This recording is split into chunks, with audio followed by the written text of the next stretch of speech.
Did you know that video content does not have to be constrained to the size, shape, and layout of these four borders?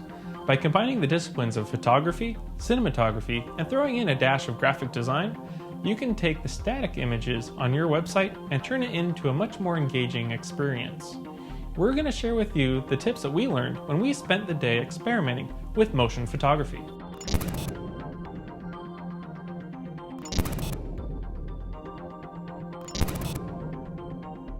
First, a bit of background. Photography is the art of communicating through the still image.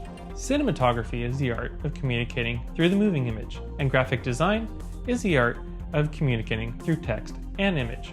By taking the strengths of these three disciplines and combining them into one, we come up with a new art form called motion photography. Motion photography can be used to add life, interest, and personality to an otherwise static image. And the most effective motion photography starts with a plan, which is why we recommend that you develop your messaging and how your images will support that messaging. Once you have your plan, it's time to shoot the content. As you frame up your content, be sure to leave room for the copy or the text, and don't be afraid of unusual compositions. This even means being open to shooting vertical video. That's right, I said vertical video. Although 99% of the time we recommend against vertical video, motion photography is one instance where you can creatively use vertical video very effectively.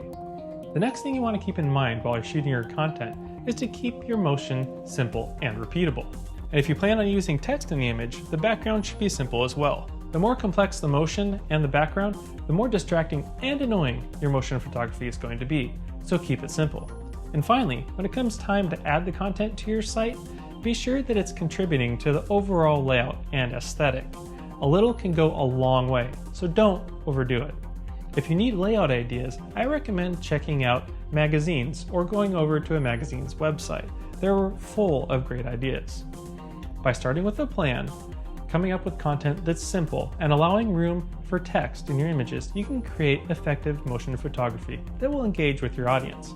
If you want to check out the examples that we came up with, head on over to our site.